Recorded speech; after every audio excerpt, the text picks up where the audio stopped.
Welcome to Ask and Learn. In this problem, we're going to talk about Gauss's law.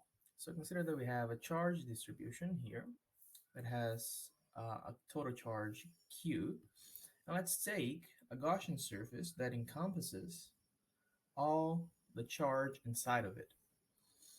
Um, so notice that the normal vector to the surface is this one. So we are going to define the vector ds to be the oriented element of surface. That is an element of a surface that is oriented in the direction of the normal vector. Okay, so this is the oriented surface element.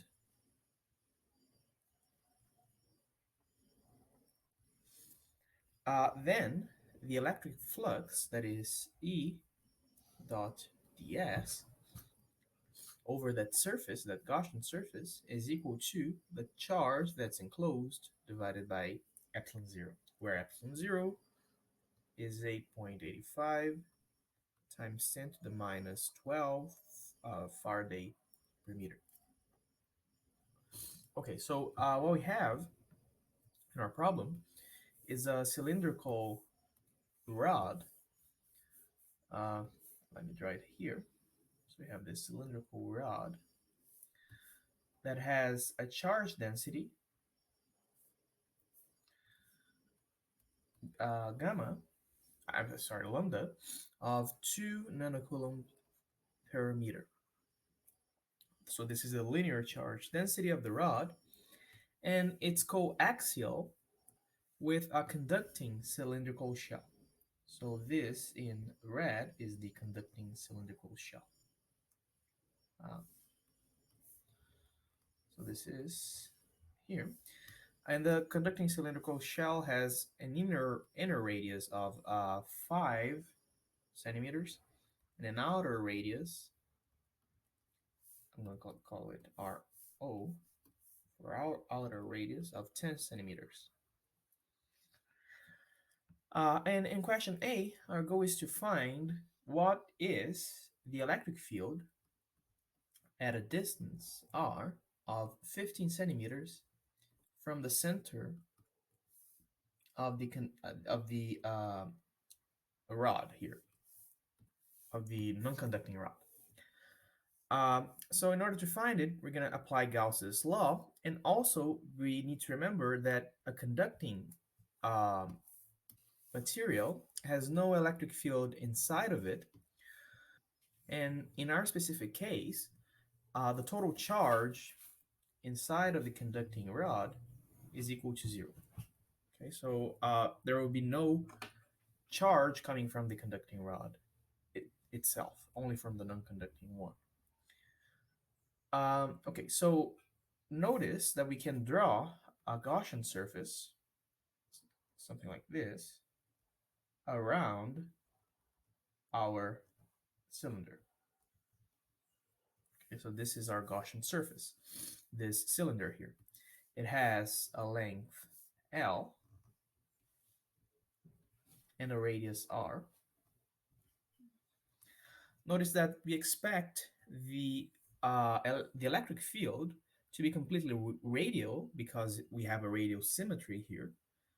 So the symmetry would be broken if the electric field were to make something like this. So it cannot do something like this. The electric field must be completely radial. It must be pointing in this direction here.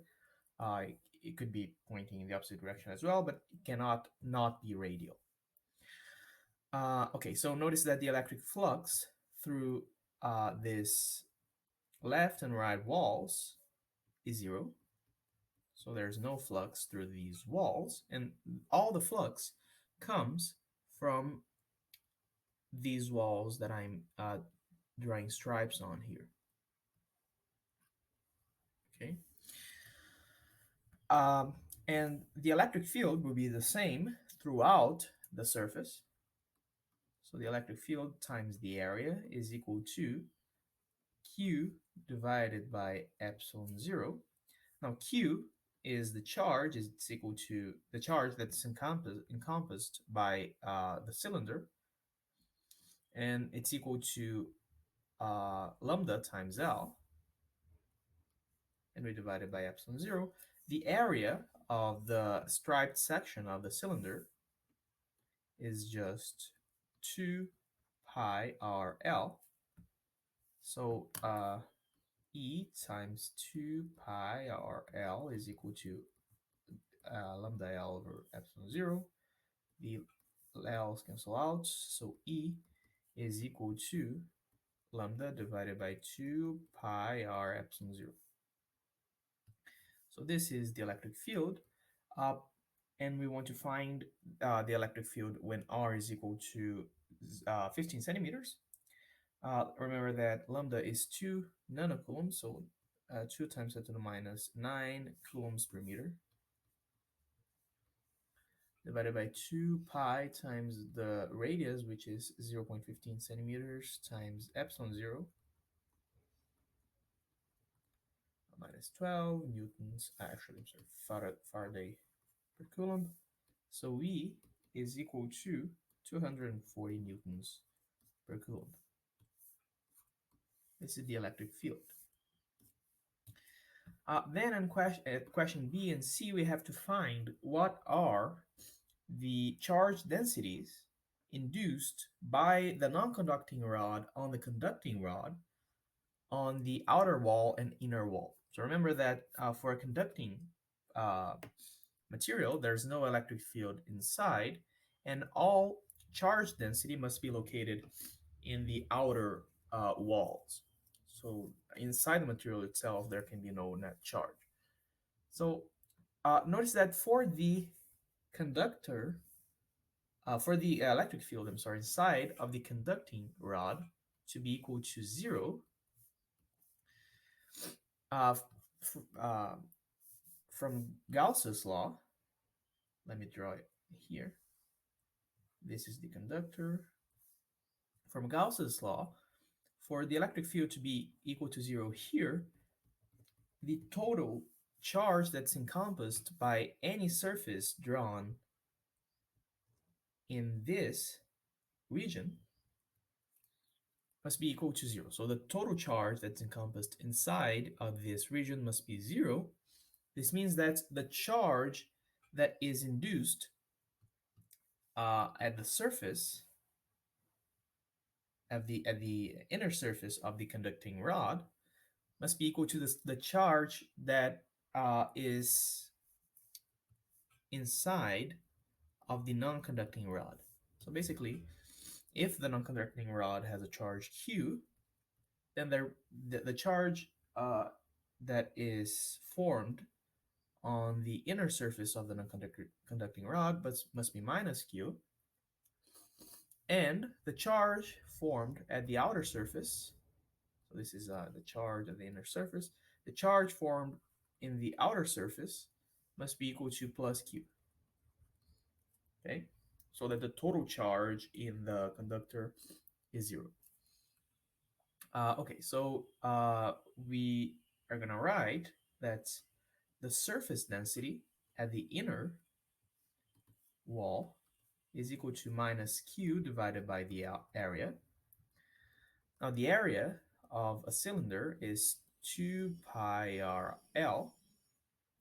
Q divided by L is lambda. So this is minus lambda divided by 2 pi r. Lambda is 2 times 10 to the minus 9 coulombs per meter. Then we divide it by 2 pi times the inner radius, which is 0.05 centimeters, 0.5 meters, I'm sorry. So this is equal to minus 6.37 nanocoulombs. This is nanocoulombs per cubic meter, per square meter, I'm sorry for that. This is the answer to question B. In question C, we're going to do the same thing, but now we're going to calculate the outer surface density. It's plus q over 2 pi rol. So this is lambda divided by 2 pi rho. Lambda is equal to 2 nanocoulombs per meter divided by 2 pi times rho, which is 10 centimeters. And this is equal to 3.18 nanocoulombs per square meter. And this concludes our exercise.